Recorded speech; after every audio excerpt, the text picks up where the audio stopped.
Hello everybody. So today I'm just going to do a quick video about the recent retirement of Tomas Plekanec. So basically, as I'm recording this after the after I'm recording this after the Canadiens win against Vegas just now about 10 minutes ago, Plekanec retired. What's this? So today's the 10th. Yeah. Okay. So November 10th. So around, I think, was it on Friday? It was around Friday or Thursday, from 2 days ago, when they announced that they were going to put him on unconditional waivers for purpose of buying out his contract. So basically, what happened was Bergevin and management, I guess, and Plekanec decided to part ways, and after that, I guess he decided to retire. Basically, I don't know. Well, I guess we'll first talk a bit about Plekanec. So when did he come in? I think he came in the league around 2004 or so, around that time. And then he's been playing for the Canadiens pretty much ever since. He got traded last year to Toronto around playoff trade deadline. And now this year we re-signed him back to a 1-year deal. But I guess there wasn't, because now we have a lot of young players, and I guess there really isn't all room for Plekanec. But basically, Plekanec was known as the guy. He was like he was billed as like a two-way defensive player, but he was also a guy who would score key goals, so he was clutch. Plus, he was an excellent penalty killer. Anytime the Canes ever got into penalty trouble, Plekanec would usually be the first one on the ice, killing it, and oftentimes sometimes he would even create chances to get shorthanded goals. But he was a two-way. Basically, he was a two-way player. He could play offensive and defensive at the same time. And so what ended up happening was he was a good player.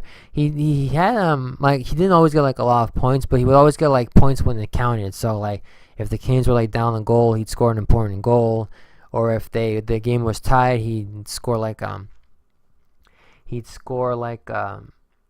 goal ahead at a key time to help the Canadiens secure the victory.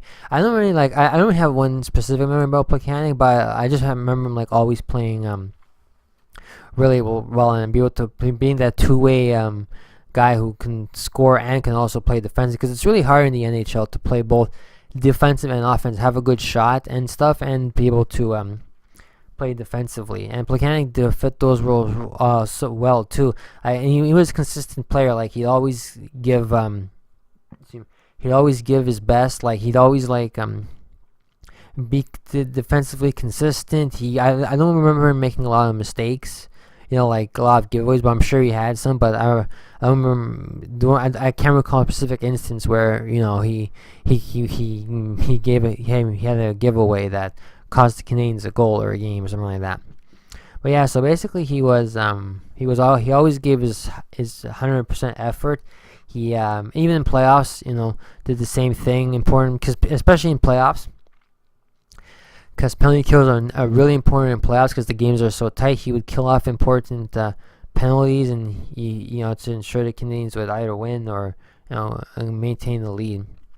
Yeah, but it was pretty cool. Like he's one of the few players in the modern NHL. Well, I say the modern who won all the Canadiens ranks. Like he came up from the Bulldogs, and playing all the way from the junior team to the Bulldogs, and all the way to the NHL level, and be able to play 1,000 games is a pretty real. It's a good, is a hard accomplishment. It's a good accomplishment, and it's also not a lot of players reach that milestone in the NHL. So yeah, so it was great that he did all that stuff, and I wish I had more to say, but I just remember him being basically like a good two-way player who can score when he needed to score. He did defensive plays when he needed to. He was also a pretty good playmaker. Like he would spring people off for the breakaway or the goal. He also had pretty good ice sense too. He did all that. He was basically like an all-around player for the Canadiens, who they used many years in a lot of playoff runs, especially come to think of it, I do remember one goal Plekanec, where basically it was like when the Canadiens in 2010 they were down like 3-1 against Washington, and he scored a key goal.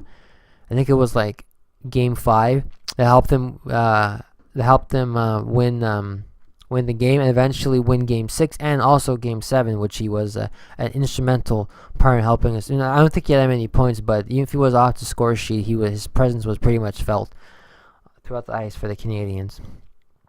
So I wish I had more to say about Plekanec, but I wish I did. But basically, he still, like as I said here, like 3 times before, he was a good, solid two-way player who was able to provide the Canadiens with whatever role, whatever they needed at the moment. He was able to. He was up for the challenge. So Plekanec, I wish you a happy retirement for the Canadiens. The fans. Really appreciate what you did over the years and all those fun.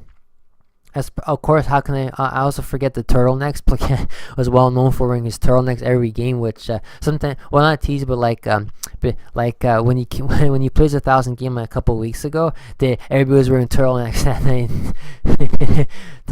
to honor him. It was really cool. But yeah, so Plekanec, thanks for all those good memories of playing clutch and killing penalties and being a good playmaker and all around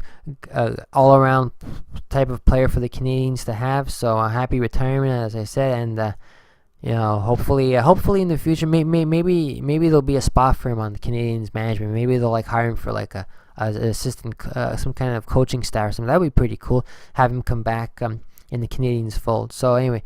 What are some of your favorite Plekanec memories? Be sure to let me know in the comments below. And thanks. And in the meantime, thanks for watching this video, and I'll talk to you guys next time. Thanks. Bye bye.